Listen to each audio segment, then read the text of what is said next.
So you've got Anthony, Sancho, Rashford, 3 wingers for Man United, all out on loan. Anthony's gone and set the world alight. Because you go Spain, my man's name is ringing. You go to Betis, he's like a superhero.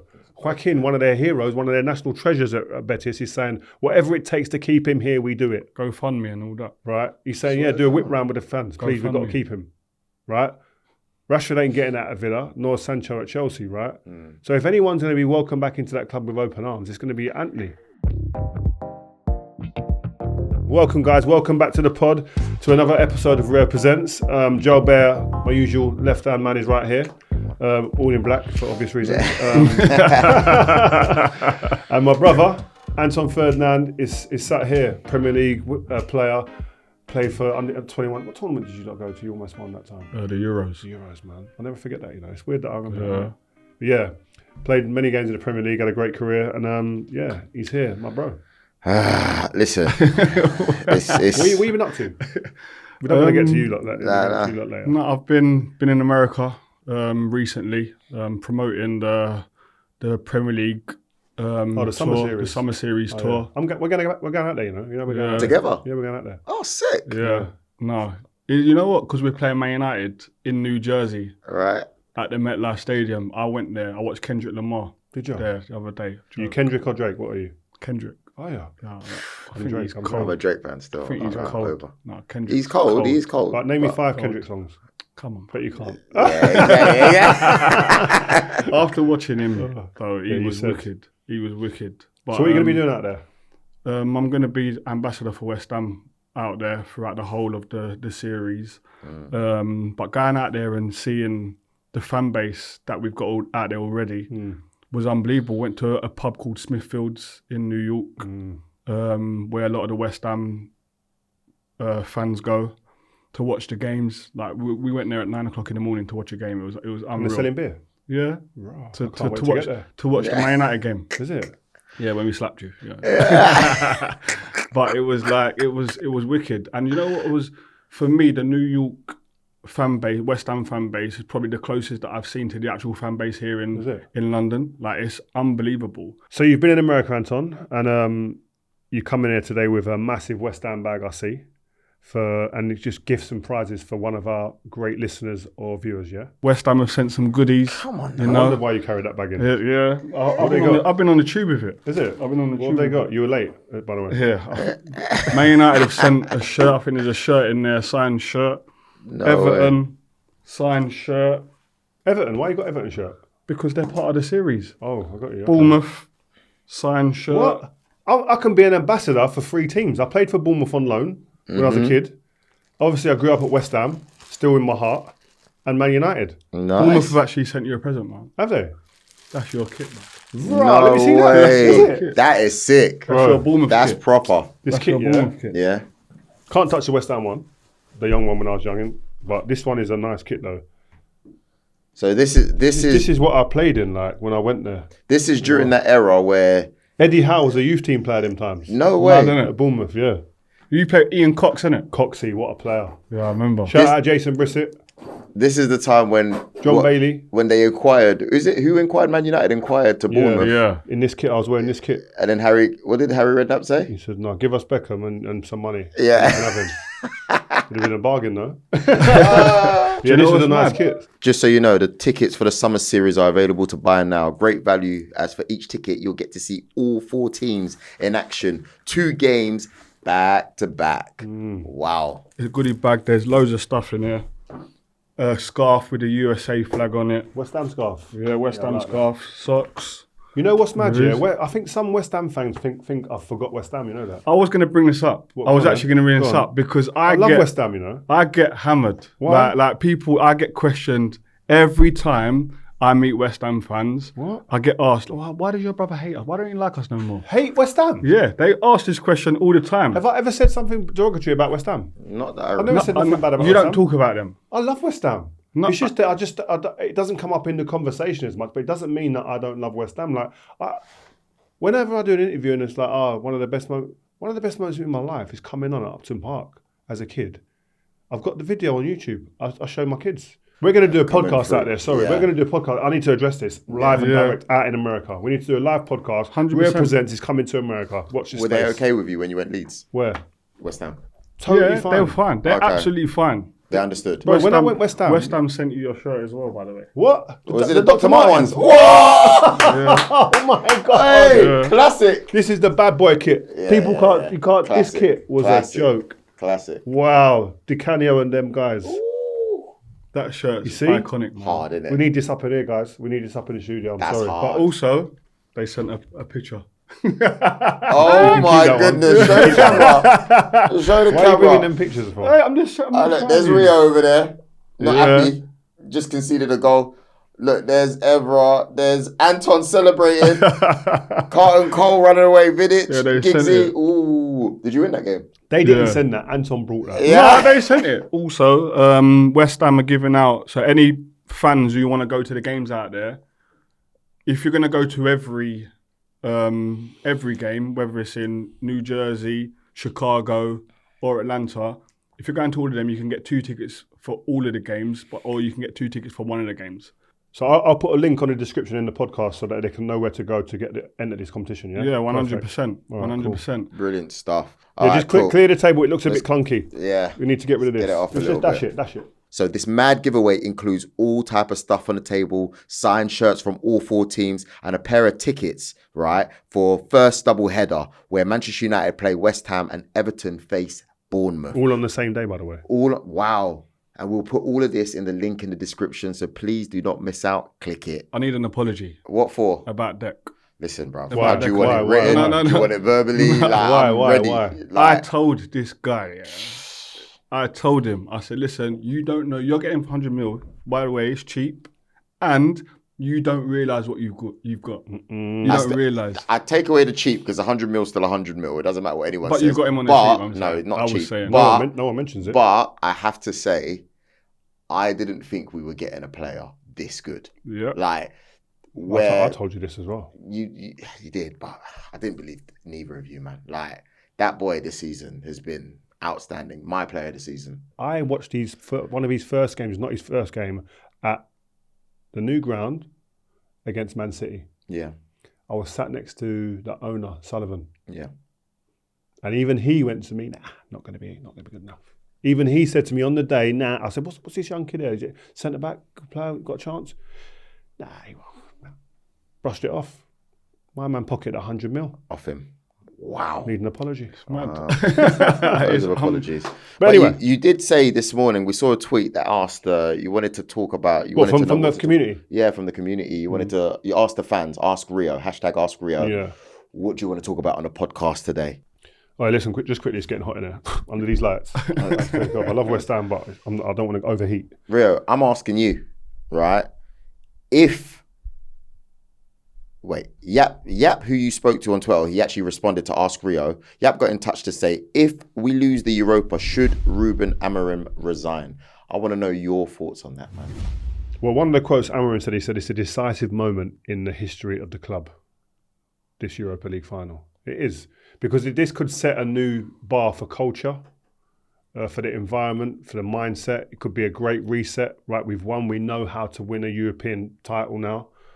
And now let's go. I'm going to get some players in, recruit in the summer. I don't think they can let him go. He can't resign. I don't think there's any way he resigns. There's too much unfinished business here. He ain't even had a full window to recruit players. So there's no way he resigns, and trust me, there's no way the club get rid of him.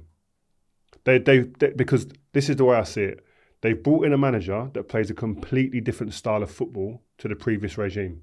So that needs time for him to adapt and change that. It's not like other managers are coming in and they're just tweaking a little bit because their styles are similar. His style is a completely different style of football, formation-wise, but also in terms of dynamic football, right? So there's a lot to change. So for the owners, I just think about it logically. For them to bring in someone knowing this, they're not going to go, you're not going to get a window to get your own players in, and we're going to make a decision on you without your players in this club. But don't you think the fan pressure could get to the board, for example? Because whether we like it or not, right, there is a voice out there on platforms like X or whatever, or even people like they're within their houses going, don't know about him. He should probably go. I don't think they care. Nor do I. The way that they're taking money away from ambassadors and stuff like that and it's becoming public, I don't think they actually care. It's a great point. There's things that are going on at the club that's giving bad press to the club, and they're not even batting an eyelid. People got sacked. Yeah, and that's really they're emotional things. They're like everyday working people. So I think with the manager, I think they'll look at it and just go, listen, we have a plan, we have a strategy, we're set in stone. This is what we're going to do. And I just think from a logic point of view, I don't think they'll change. They're going to go, this is the guy we've chose. We back him. We need to give him a chance with his own players.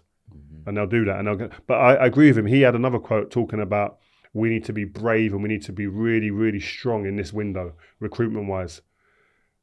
They have to get players that suit his style. I've said it every week on this podcast for I don't know how many months now. Dynamic, aggressive, players that can run over players and teams to get in this team, because our dynamism in this team and our physical profile in his team doesn't match what he wants. I think either Garnacho or Kobbie Mainoo goes.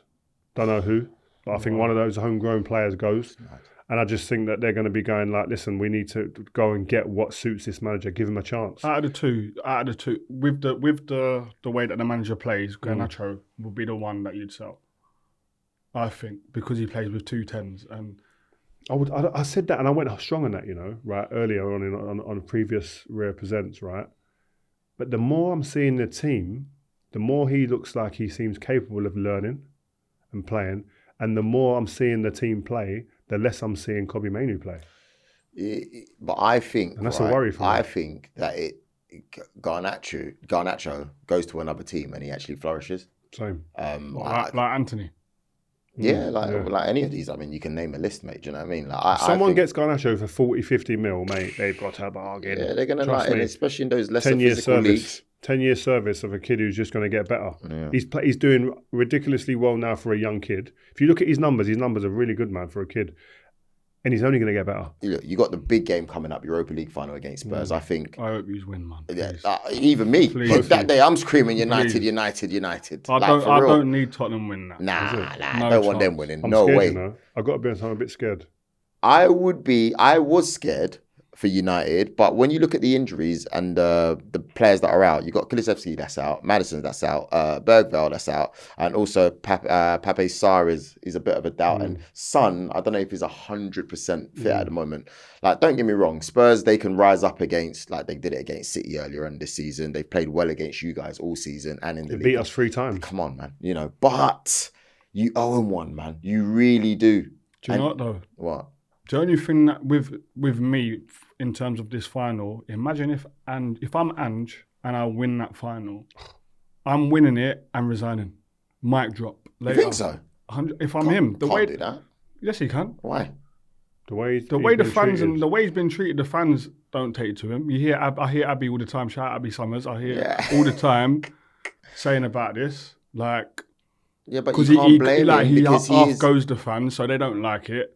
He's had a terrible injury list, terrible, but they're still, the fact that he said 15th, 16th, 17th. Like, you I get it, but the fact that he good. said, I always win a trophy in my second season. If he goes and does it after the way he's probably been treated by the fan base, and not the fan base again, get rid of him. Even if we win, get rid of him. I'm going and I'm winning it. That's me, guys. I've done what I said I was going to do. Might drop. See you later. I think if he wins it, after the comment that he made, and it's actually a factual comment, he wins in the second year. Everywhere he's been, he's won. Yeah? If he does that this year for a club that hasn't won and don't win trophies, right, under the pressure he's been under and the scrutiny he's been under, with all the injuries he's had, and he can put that as his CV and go, after all these injuries, and he can write a great little article for his next job to say, I won it under all this duress and stress and pressure and negatives that were alongside me, and I still managed to complete what I said I was going to do. There's going to be a lot of chairmen out there going, listen, you'll do for me. Come. 100%. Trust me if they win it. But would you take him at Arsenal? We're hoping he wins trophies. He wins trophies. But we're hoping he don't do that. That's why I asked the question. Hey, Mikel's won a trophy, mate, in 6 years, yeah. He's won one in 6 you know years. what? I am fearful just because you don't know what you're going to get with Man United, right? In this tournament, they've been convincing. But what I would say, I've said this many times on the pod as well previously, physically in Europe, we can dominate teams. The only team I've seen us really have a real big problem with in Europe was Rangers. And again, they're more akin to what we play against in the Premier League physically, so they could go toe to toe with us. That's my concern with Spurs. They if their back four's back, it's a physical, quick back four.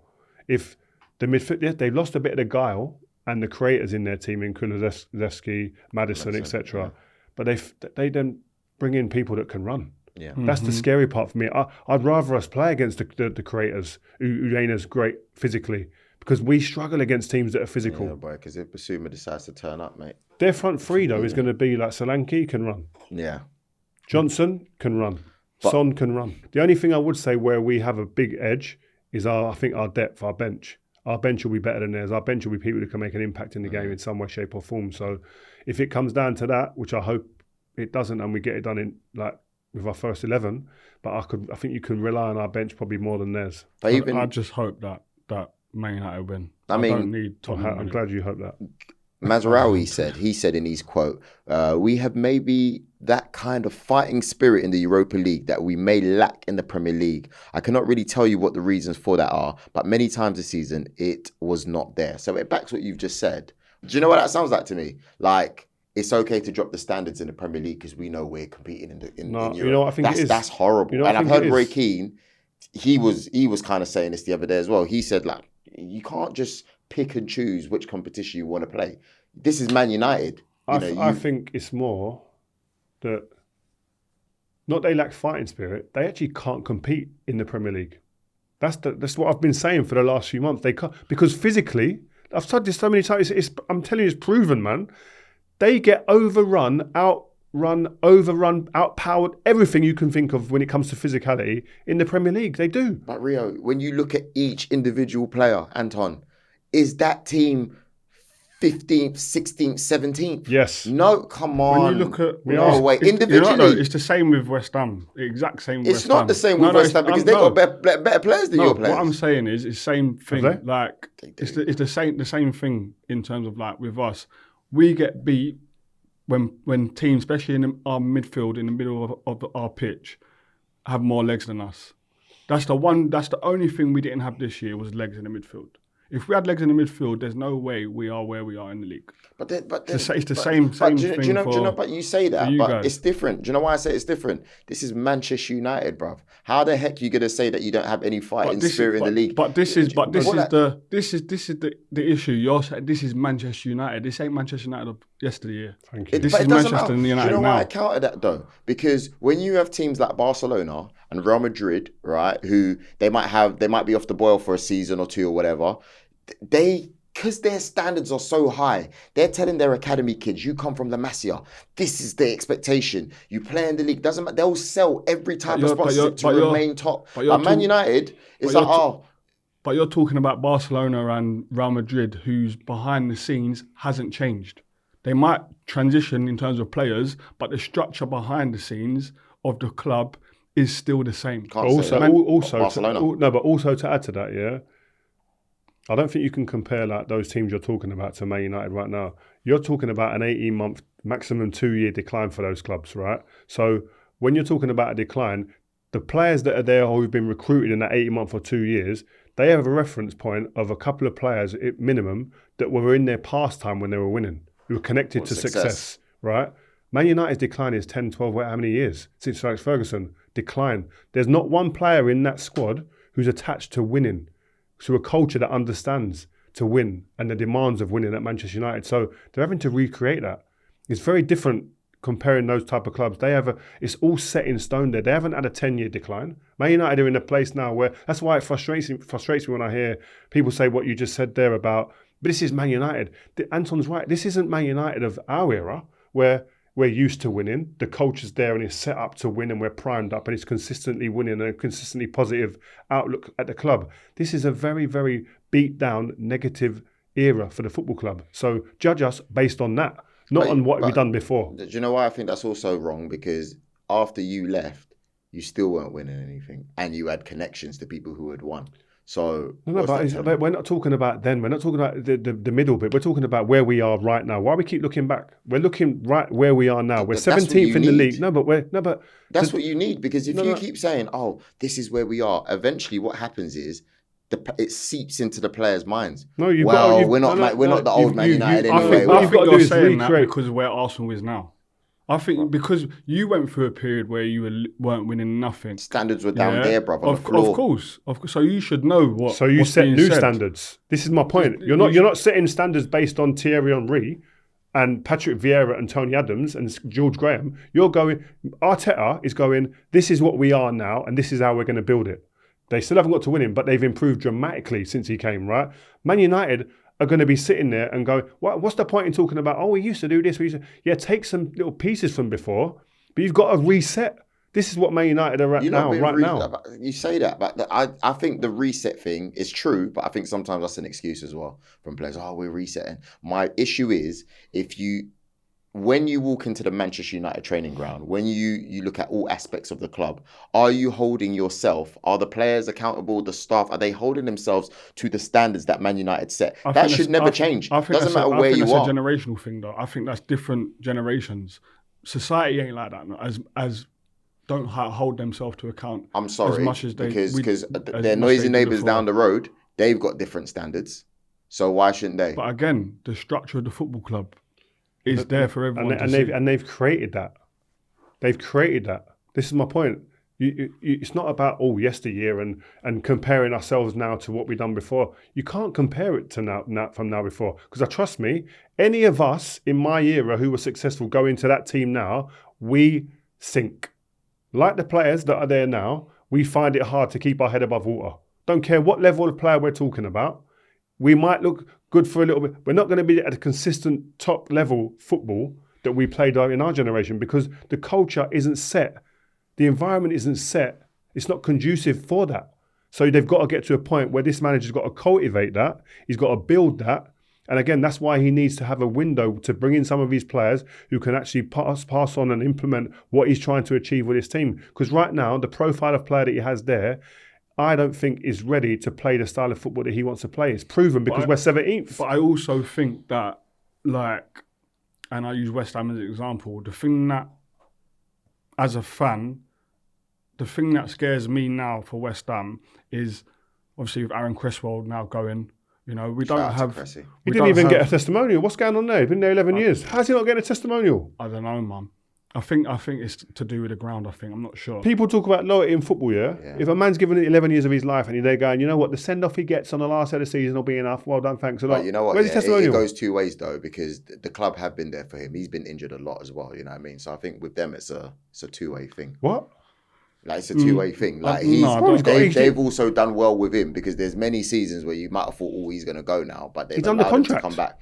Yeah. No. I personally would have kept him for the basis of experience, playing, knowing what it takes to play at this football club, because you have to be mentally strong to play at West Ham. You have to be. There's as much as we're for years, many years before, we were like a yo-yo club, up and down. But regardless of anything, there is demands from the football club. There's demands from the fan base that they demand certain things of you, and I think we don't have many people in the dressing room now who understand it. That's where I think we may struggle. You only get that from kids coming into the team. But again, you've got Garnacho and you've got Kobe Mainoo, but then because of the new system in terms of the financial setup of football now, they might be ones that have to go. That's what I'm saying. It don't help the football clubs now in that sense. I hate going back to this, if Amorim does this or Amorim does that, he has to go. But this is another one that was asked on Ask Rio. If United lose 3 out of their first 5 games next season, should he go?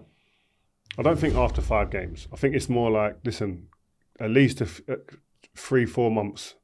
He said it. One of his quotes was about if this form continues in the Premier League, then someone else might need to come in and take over. I absolutely back that. The manager said it. I back the manager's comments there because this season is 17th. It's an embarrassment. I don't even look at the table. I don't even look and watch the games with any type of emotion now in the Premier League. My emotions are only in Europa right now. for the last few months, right? I saw the Chelsea game the other day. I'm sitting there la-la-la-ing, chatting on my phone. Normally I'm focused, locked in. I weren't. Don't care what happens with that game. But next season it can't be the same. And he's going to have a window to recruit. They need to do it properly and get the right players. And there needs to be a sharp upturn in performance and results, definitely. Because you can't have that again. Because you can't throw away. It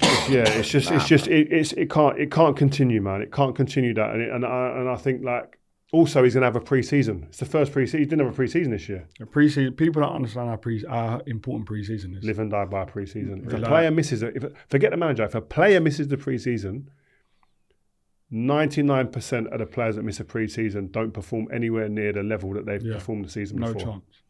So important. That's what I'm looking forward to for Crew. I'm looking forward to him next season because he's gonna have a pre-season with West Ham, you know, and he knows what the Premier League's about now. He's played in it for a few months. He's had injuries, but he's an old school striker.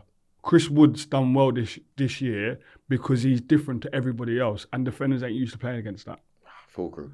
I'm telling you, I'm looking forward to him. Honestly, I am. I'm looking forward to him. I think it's one of them watch this spaces. But again, like a manager, to get a pre-season with his team, coaching on the grass, getting the ideas pushed in properly with new players. I just hope that we see a good, sharp upturn. Quick one. Is Kudos leaving this summer or not?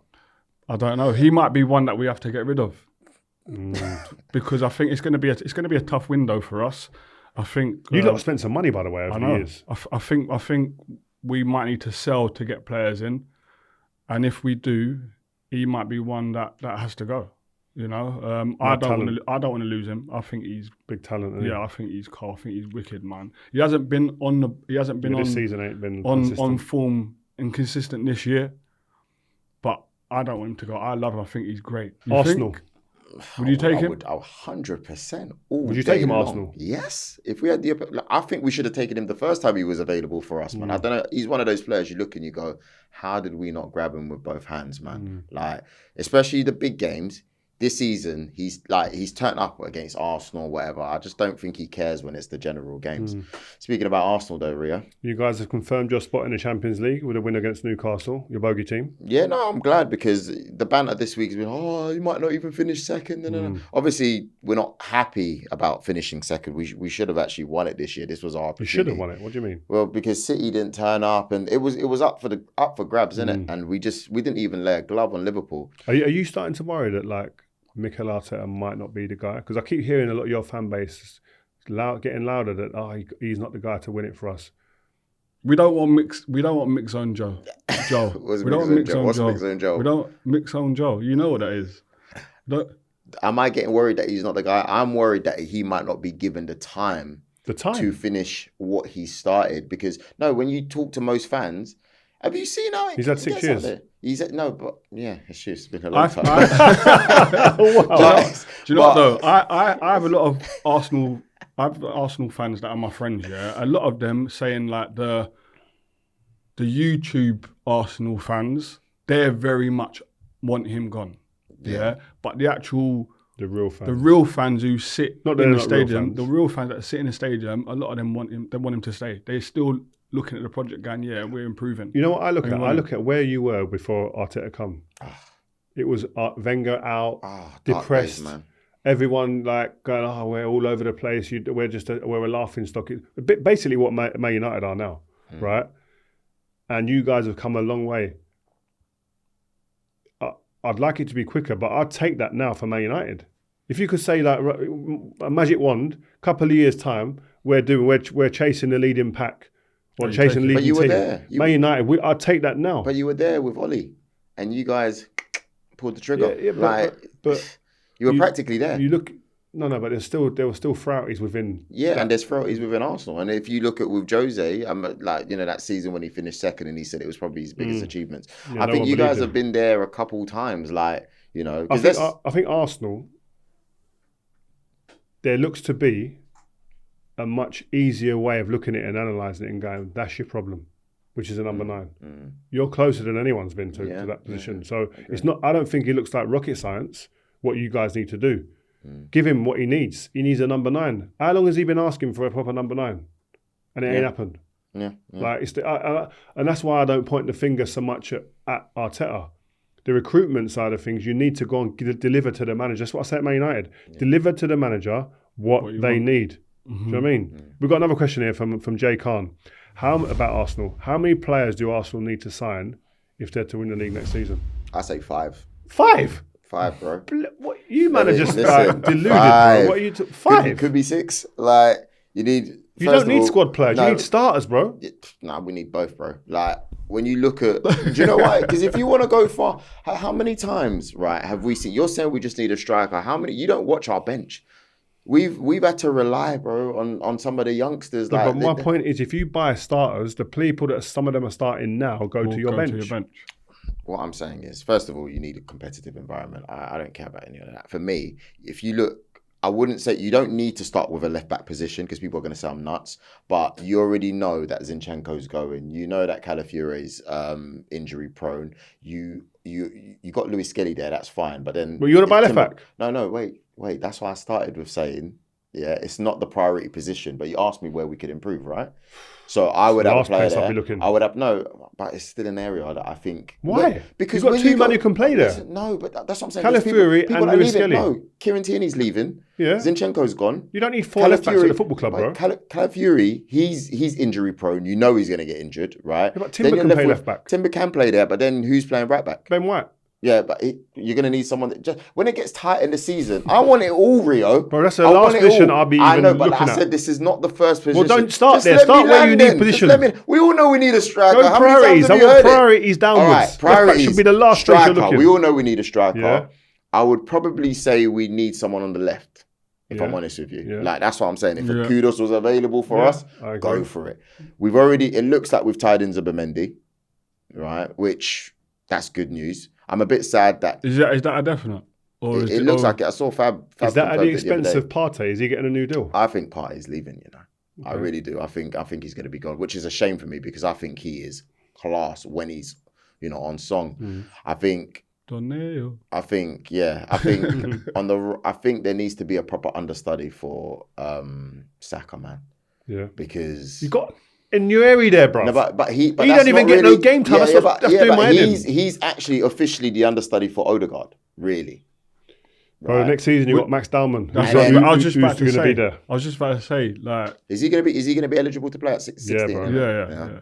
If you don't get game time, realistically, without me being too emotional, 3 players and we're good. You just said 5. You're all over the place. That's me being emotional. What do you get a left back so that Miles Skelly can play as an 8? I don't know about that, if I'm honest with you. Like, I don't want to pretend and go, like, I don't know. I like what he's done as left back this year. I don't see why we should, fix what's not broken. Luis Skelly plays for England and locks down that position for the next 10, 12 years if he plays there. Have you watched his clips as an 8? Yeah. Marauding runs past people. Yeah, but he's got Declan Rice playing there. And he's got Odegaard, the other one. Yeah. I honestly, keep it as it is over there. He hasn't done anything wrong there. He's come in and he's flown. Yeah. Like, why change him? I think he's not nominated for Young Player of the Year as well. Blasphemy. Did you see that? Yeah, it's a disgrace. Who's voting for that? Who's voting? I don't know.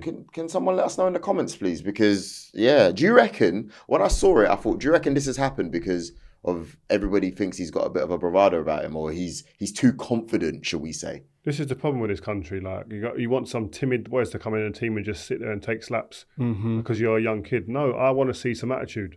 You think Lamine Yamal's taking any slaps off anyone? Do you think Doué at PSG is taking slaps? Do you think when Mbappe was a kid, he's letting people just run over him? To get where they've got, they have to have a bit of spunk about them. Yeah. There's not many of us that have been nominated for Young Player of the Year, though. Oh, is it? Yamil was like, he's really best player in the world right now. He's getting onto Jude, you know. Lamil, in the comments, I see that. That's what I like about him. He's got some. He's in the comments. He's replying to people. He's sending indirects. He's sending directs. In the conferences, everything. What did he say? Why are you not liking this post? He said that. He said they asked him about the Real Madrid fans and him talking to them. He goes, listen, I won. Until I don't win, you can't say anything, bro. It's true. He talks how I would love to have talked. If I was an attacking player, that's who I would have been. Lamine Yamal right now, because as a defender, you're one ball hitting a striker off his back, like being on your knees, right? You can't chat like that because you're just out of your hands most of the time. But as a striker, I would have been a problem like that. I would have been cussing people left, right, and centre. So the players that have been nominated For what? the Young young Player of the Year? players, Who? Young Player of the Year, Liam Delap, Dean Huijsen, Ryan Gravenberch, Anthony Elanga, Cole Palmer, William Saliba, João Pedro, and Morgan Rogers. Who would you? Morgan Rogers. Is it? Yeah, Okay. I'd give it to Morgan Rogers Okay. or Anthony Elanga would have been up there as well. You know, He's broke the record for the last 30 years. Brian Roy had for assists in the Premier League. Really? Yeah. Everything that with Forest's season this year that has been good, he's been Part a of major it, part yeah. of it. Yeah, Major. No, I'm not saying he shouldn't be nominated. I'm just saying consistent. I don't know if I would give him the award. I'd give it to Morgan Rogers, me. Probably. I don't know Morgan how Rogers. Lewis Kelly ain't in that. Though. Yeah, Lewis Kelly should be that's in there insane. all day long. You know what I mean? So, And if to be Delap's fair, a good player, but Skelly's done more than him. yeah, My man got Yeah. relegated, like Yeah. his team. Yeah. and you know what? I think if he would have started the season, Jed Spence would have been in it as well. Yeah. I think he's been good this year, man. overall he's been good, but again, it's when you look at the table, that doesn't help him, does it? Really, especially for Spurs. But Liam Delap's in there, Yeah, well, then it's not fair, then, is it? you know. You know, it's not Morgan fair. Rogers for me, I think last season, the one thing I was saying, like he's up to the final execution of his final pass for an assist or a goal was the little bit I'm going, let's unlock that. This season, his numbers have improved. Who was in my one? I think it was me, Fabregas, Aaron Lennon, maybe Gareth Bale. Not sure. That was up for it. How old was you? I was 19, Jeez, first year in the Prem. It's a good list, that. that is mad. You know. You lot have been doing this Prem thing for a while, you know. Not bad. You keep it humble, innit, the Ferdinands? You keep it humble. That's good. But listen, you know, there's a discussion about mental health that I want to talk to you about, Anton. Yeah. Harmful language. This is something that sometimes I'm not really aware of as well, if I'm honest with you. As well as being in America, you've been working on like harmful language in sports and media. Can you please tell us about it so there's an understanding? Yeah. So I've teamed up with Sport in Mind. It's a mental health charity. It has helped 31,000 people. I've been looking at the role that headlines have been playing in sports media. They can be misleading, and I've got my own experiences around what it's done to me. Tackling mental health through like the racism stuff with John Terry and stuff and all of that stuff. Through the captions and the headlines, a lot of people still to this day think that I took John Terry to court. And I still hear that now. I mean, 15 years on or whatever it is. I still hear that now because of the caption. But if you actually read the article doesn't say that. The article deems true in that someone had complained about it. So the CPS took it up and then summons me and him. Because I didn't want to go to court. I wanted football to deal with it. But then the headlines and the caption say Anton takes JT to court. You know, so like through that causes people to then start thinking a different way. Make a decision or Do you know what I mean? So like, and it's I learned on that run that the people that write the articles they're not in charge of the actual Headline, caption or the headline. It's somebody that's not emotionally attached to it. And I'm going to them, but hold on a minute, how is that? Because I don't want to talk to you no more. I'll never talk to you again.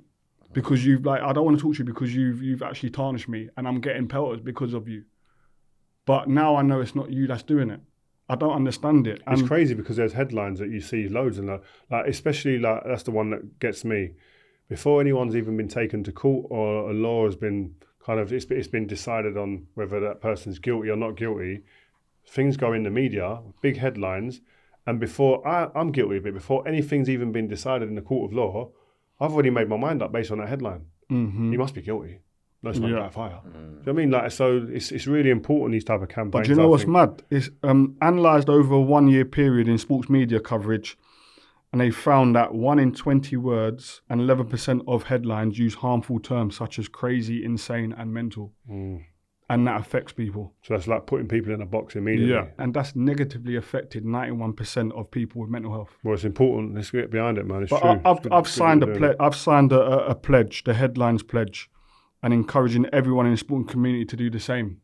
You know, so if you guys can do that, I'd be much appreciated. Do you remember any headlines that you believe, they've gone too far, or they've used certain Do you know what? There were that many when I was younger. That's why I embraced social media so much at the beginning. And I was one of the early adopters of social media because like Anton said, there was reporters that were doing stories with me, especially when I was young. And like Anton's right, the piece actually in itself ain't that bad, but the headline is suggesting that, like, I don't know, they were the headlines sometimes was like, I'm criticising the area I'm from, or I'm almost embarrassed of the area or the Peckham that where I was from, or my mum and dad had nothing, and like pleading mass poverty, and just like it was just taking it out of context to what it was really about, the interview, and my focus was never about them headlines. Yeah. So I was baffled and going, like, I was ringing them and going, why are you writing this for? Oh, I'm not in charge of the headline.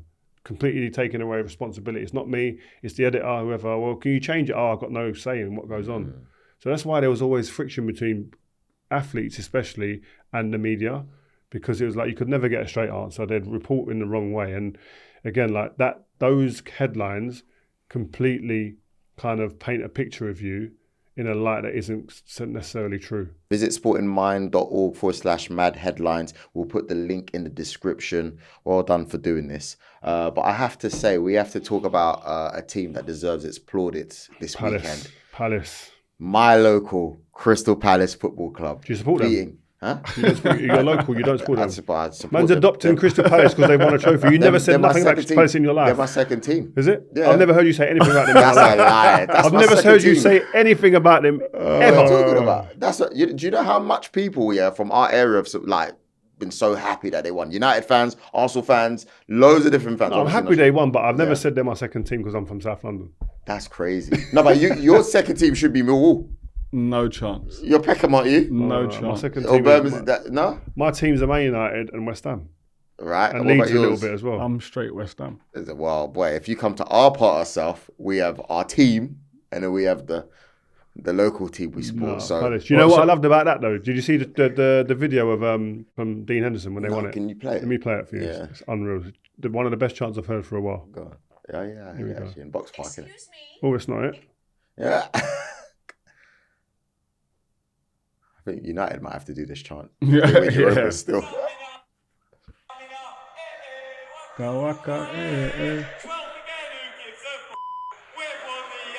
Shit. Unbelievable, that, isn't it? To be fair though, he shouldn't have been trying that because he should have been sent off. Yeah, but don't do that, Anton, though. What? Because it was a straight red. He was don't lie, unbelievable on the day. but he was I think he's tops. fantastic. I think he's bad. I think he's tops. He proved it. I think he's tops. Like when he said, I told the chairman, you bring me, I'll win you a cup. Is that what he said? Yeah, he ain't lacking confidence. Yeah, that's what he said. He believes he should be England number one. I've spoken to him. He thinks he should be England number one. It's He understandable. respects that Pickford and all them guys, but in his heart of hearts, he's going, I'm better than You all have of to them. be like that. But though. You have to what be like you that. need, Yeah, though. yeah, definitely. Like, I proper rate him for that, Man man. United need him And now. him or Eze as well, you know. Eze. Come Shout on, out man. to them guys, man. Eze, Mark Gay, Captain, Wharton. Yeah. I've been shouting He's about. cold. You know what? Told you. Yeah, Rio. Told you. I can't lie. I was watching this. I thought, you know what? Let me see what he has. And he's been carrying injuries as Very well. clever. Yeah. He's he had to come cold. off. Proper player. Footballer. But Eze for me, man. Eze's bad. Eze. Do you reckon they're going to struggle to keep these players? No disrespect to Palace, but if I'm Eze, I'm off. But that's what I'm saying. His he's too- age. Mark His Gay, age as well. gone. Mark 27, Gay. 28, Mark Gay. I He's- can't believe that one of the big teams ain't taken. Not He's cold disrespect as to well. Palace. But he's I good. like him. What happens to Eze, man? Where does he go? Because before people were saying Tottenham, but I think he's when you look I at where think he Tottenham are, I think he improves all of the top teams. Yeah, so I do I. think. I'll take him. I think he improves Arsenal I'll take him in a in heartbeat. multiple positions. What, on the left? Yeah, but it's just the money, though, isn't it? How much is he going to cost you? Even though this is his peak right about now. I don't think because his sell-on value ain't going to be there, is it? There's no sell-on value with him. So I reckon 60s. I mean, can he play in a 3-4-2-1 at United? Who? Eze.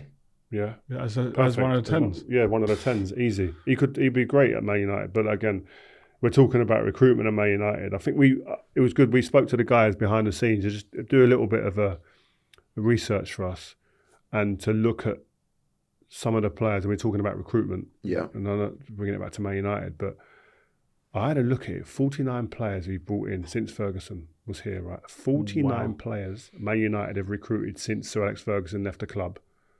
I went through it with a fine-tooth comb, And I think there's only 3 players that I would say that lived up to any type of expectation or the value that they were bought for. In 49 players, really. Zlatan came as a free, done his thing. Cristiano Ronaldo scored the goals you expected him to score. Came for 12.5 million pound. Bruno what did Bruno come for? 47, rising to 67 based on some add-ons. But 47, they've gone above and beyond or anywhere near what we expected them coming. Everyone else, that's mad. Ahmad probably gets to it at some point, eventually, I think. But everybody else, it's not looking good, bruv. That is to improve. That is. I'm not gonna lie, because I'm going through. I'm not gonna read everyone, but you've obviously got the likes of Fellaini. You got Juan Mata, who he came and he kind of did that. Herrera, who I think is probably one of the stronger cases. Di Maria didn't live up to it. Wasn't given the chance to. Didn't stay long enough. Depay. Depay. Darmian. Schweinsteiger was done. You know, Mkhitaryan's still slapping it up at Inter. He's in the Champions League final. He could be winning the Champions League. Do you know what I mean? Like what he didn't, and it wasn't just that the players weren't good enough. The club fouled them as well. They didn't perform, but also the club fouled them as well. That's the point of it. The responsibility is shared here. Sanchez, boy, mad one. When you look at it, it's crazy. Van der Beek, Telles, and you know the ones who I would have kept. Who? Danny Welbeck, Chicharito. Ooh. Rafael da Silva, Fabio da Silva. Has anyone who's come in their positions done better than them than they would have done? There ain't no fullbacks that come in this club that have gone and you go, that's much better than someone like Rafael Fabio. That's crazy, you know. Dalot's done all right, to be fair. But but that's all right. But he's 19 million, whatever. But we let Chicharito go. What am I hearing here? When I heard that, and Welbeck. Welbs was the one for Welbeck and Chicharito. When I heard they were going, I was like, whoa. Why? Like, they're great. They've been great as squad players, but I can see us moving into a time where they can become starters now. Come on. The older players are leaving. The generation is a change over here. I can see a place for them in this team somewhere. Like, you're letting Chicharito go, who's scoring mad amount of goals on a regular basis. Danny Welbeck is impacting games with and without the ball. Look at Danny Welbeck now. What Man United will do to have my man now in the team? I was checking out the comments. We read the comments, so please keep them flying in. And they were talking about how poor the recruitment has been at Manchester United. Based on me saying it was shit last week. So you said, But the funny thing is, I think you were right. So you went away and you did your research, right? It's been... Ahmad probably gets into that soon, I think, where he's actually been value for money in a little while, because I think someone will pay what we paid for him, minimum. You know, when you look at from 2015 to 2024, I'm looking at some stats here done by the research team. Transfer fees committed by clubs. So you got Chelsea at 2.78 billion. All right. Well, wow. They've won a Champions League in that time. They're miles ahead of anyone in terms of funds. Yeah. I mean, we've got to get that checked out, by the way. Man City, another team that's got to get checked out. 1.96 billion pounds. And then you got Manchester United third. 1.95 billion pounds. Ooh. We have spent that so unwisely. It's unreal. This is in Europe, by the way. We're looking, because the team after you are Paris Saint-Germain at 1.9. Mate, one of the most surprising ones is Real Madrid, 12th on that list. Do you know her 13th? No way. Do you know her 13th in spending? So Real Madrid spent 1.16 billion. Yeah. The next is 1.1 billion. Who is it? West Ham. Yeah, we've spent some money. After Real Madrid. That is nuts. I didn't know that. Above Milan, above Inter, above Villa, above Newcastle. What? I didn't know that, you know. Yeah, we spent some money. The two teams that are close to my heart, we're spending money like it's nothing. But this is what, like, when fans talk about the ownership and stuff, and there's a lot of negativity around the ownership, I always say, like, the owners have done their job. Spent their money, innit? Do you know what I mean? Just spent it. The owner's job is to make sure that the club's financially stable and to put their money up to buy players. The owners have done that. Have we bought the right players? That's another discussion. I think the fault of the owner, where you can point the finger at the owners at Man United and West Ham, is they've given license to the wrong people to go and spend that money. Mm-hmm. That's the problem. So that they've picked the wrong recruitment teams. Boy, but you see, they need me to come in. When you look at Man United's transfers, for example, we went through the list earlier.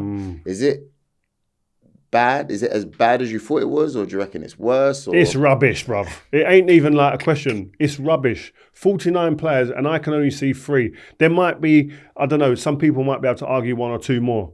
But if we're saying 5 out of 49, it's horrendous. Yeah. It's horrendous. The recruitment team have done one of the worst jobs I've ever seen in that sense. When you go through it like that, it's horrendous. It's so bad. What's the situation with Rashford as well? Like, because obviously his loan time at Villa is going to be up. Like, is he from your Man United connections? That's what I'm asking you. Is he going? I don't see that changing. I don't see that changing. I don't see Rashford coming back into Man United and them going right with open arms. Right, you've gone and rejuvenated yourself and rebuilt yourself. You're rehabilitated. We're going to welcome you back in. Let's go. I don't think that was ever the conversation. I just always thought it was like you go to Villa or wherever you're going to go, rebuild yourself, reboot, let's reset, and then you're gone. And then you're gone. You go somewhere else. Someone buys you. If not Aston Villa, I still think that's where they're sat now. The only way he maybe gets back in is if there's no takers for a loan or for a permanent, and he's in there. So you've got to. But then the manager's got to make a decision. Do I bring him back in to the group based on the decision that I made earlier and change? Or no, we're going in this direction, and he's just not a part of it. I'm sorry. I think it depends on the recruitment. But I think there's other aspects of it. If you get if you get into the Champions, you win the Europa League, you get in the Champions League. I'm sure it was said his money goes up astronomically as well. Really? Yeah. I know Casemiro he gets a rise. Does if you win. So like, is he going to want to go because he ain't going to get that money elsewhere? That's the biggest problem. He's on massive dough. This is again back to recruitment and back to contracts. They're giving out massive contracts where players are going, I can't afford to leave because I'm going to be. Harry Maguire's a great example. If he's on 220 a week, and West Ham were in for him last season or the year before, and they're going, yeah, but we're capping it at 120. That's 100 grand a week. He's out of pocket. Yeah. No man in their right mind is saying, yeah. That's me. Mm-hmm. They're sitting down and going, right, I'll ride this wave. Sterling. No matter how hard it is. Sterling. Say Sterling's got 2 years left on his deal. Unless Chelsea are paying him up, You're not going nowhere. or teams willing to put that money in front of that money that he's on, or make it a similar, he's sitting there and saying, listen, I'll do another loan. Same with Sancho. Sancho will be the same. Sancho will be the same. They're not giving up this money. He's another one. And I don't make them wrong. Yeah. Got to look after yourself. He's another one, Sancho. Is he going to be staying at the club this summer or not? I've heard Chelsea are willing to pay back the 5 million to have him back at Manchester United. Has that situation changed? Or I think the difference is, right, you look at, for instance, so you've got Anthony, Sancho, Rashford, 3 wingers for Man United, all out on loan. Anthony's gone and set the world alight. Because you go Spain, my man's name is ringing. Mm-hmm. You go to Betis, he's like a superhero. Joaquin, one of their heroes, one of their national treasures at Betis, is saying, whatever it takes to keep him here, we do it. Go fund me and all that. Right? He's saying, do a whip round with the fans. Please, we've got to keep him. Right? Rashford ain't getting out of Villa, nor Sancho at Chelsea, right? So if anyone's going to be welcomed back into that club with open arms, it's going to be Anthony, out of the 3 probably, when you look at it just like that. But even then, I don't even know if the manager brings him back.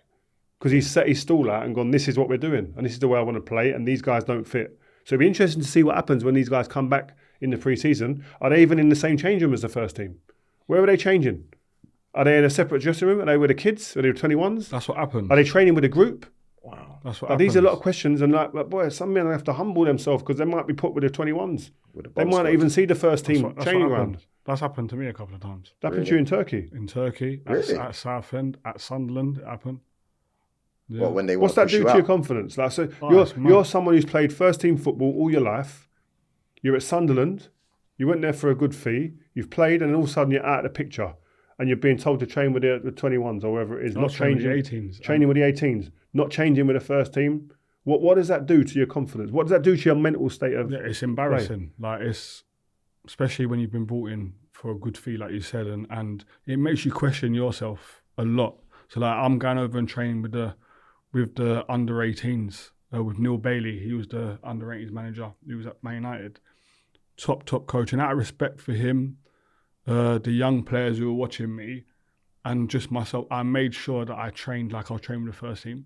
That's what kept me sane, was always... But how hard is that to do that? It's difficult. It's so difficult because I held on to the hope that I'm going to get drafted. I'm going to get called back in. And when I do, I need to be ready. But do you know the only reason why I had that mentality is being in your shadow. I knew at some point I would get an opportunity because of you. Yeah, in terms of, okay, people want to see me. But I knew I always got one opportunity. So I already had that mindset where it was like, okay, if I get drafted back in, I've got one shot and I have to take it. So how will these boys be thinking? If Rashford and Anthony and Sancho go back and they're on the first team are training on this pitch over here, but the young 18s or 21s are over there, they're not on that pitch over there. How do they deal with that? They're going to go through some ups and downs. Mentally, they're going to go through ups and downs. You're gonna be angry 1 minute. You're going to be looking at it going, oh yeah, but I'm on this amount of money, so I don't care. And in the change room, if they're allowed to mix with the first team, that's what their bravado and their ego will be going, yeah, but I'm just going to sit here and take the money. But deep down, it'll be hurting because you want to play football. It should be hurting. And it should be hurting because you want to play football. Like I'd be around the boys at Sunderland and I'd be like, how was training? What do you do? Like I wanted to know. I wanted to be back involved. I wanted to play. But asking them questions were hurting me because I was nowhere near it. And at Sunderland, the 18s train, you have to go under a tunnel to the other part of the training ground. That's mad. Like a 5-minute jog.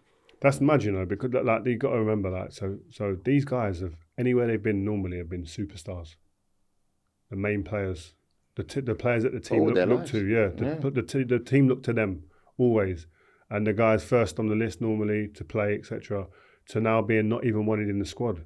To now like Chelsea are reportedly paying $5 million not to sign Sancho. Like it's like the flip for their egos, for their pride, for their self-esteem. It's mad. It's crazy. So they got to have some strong people around, some good people around them to make sure that they stay in the right frame of mind to take next opportunities that might come. That's the thing. I was lucky. Like I was talking about mentorship earlier on, I would ring you and go like, how do I deal with it? And you just train properly, train hard, train properly.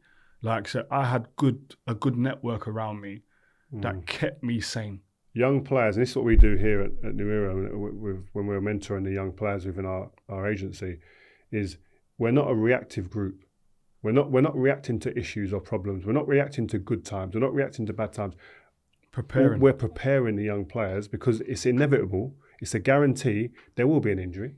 There will be a drop in form. There will be a setback. There will be a no, you're not good enough.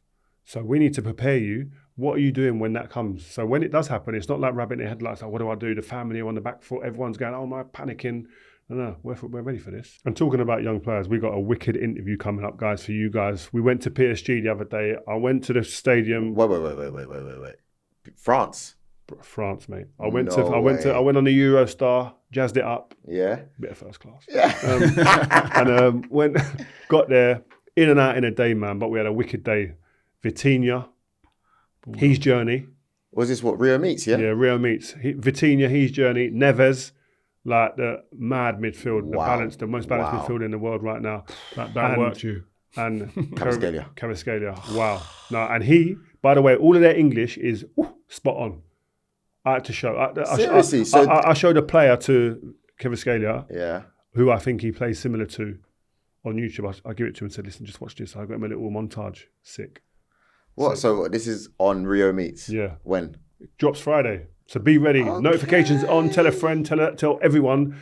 The PSG, three of their biggest, best players, sitting there live and direct chatting, man. Rio Meets has gone international now. Yeah, man. The Champions League final coming up. Oh, that's big. Yeah. Oh, man, that could have been us. They ruined you. Ruined you. But to be honest, if anyone's to win the Champions League now, I really want PSG to do it, man. Yeah. What, so you can say we got beat by the Champions League? Well, yeah, then I can say I grew up in Paris, innit? So, yeah. My man's adopting so many teams. That's what you have to do, brother. You ain't got a trophy. Anyway, guys, thank you very much for watching. Anton, thank you very much for coming on, man. It's always good to have you on, and such great stuff that you're doing as well. So please keep it up. I love this side of you. Rio, thank you for having us on again, as well as usual. Myself, Joel Bayer. Please keep on letting the comments flow. We will answer your questions on Ask Rio. And yeah, make sure your notifications are on for the big interviews coming up. Joel Bayer signing out. Peace. Thank you guys for listening to this episode of Rio Presents. Hope you've enjoyed the show. We'll be here every Monday throughout the season, so tell your mates and all get involved, man. If you've got a point you think we should be discussing or want to put us on the spot with a question you want answering, get in touch using the fans first at rioferdinandpresents.com email address or use hashtag RFP on social. Make sure you leave us a review and follow this Rio Ferdinand Presents feed and you'll never miss an episode. See ya on the next one.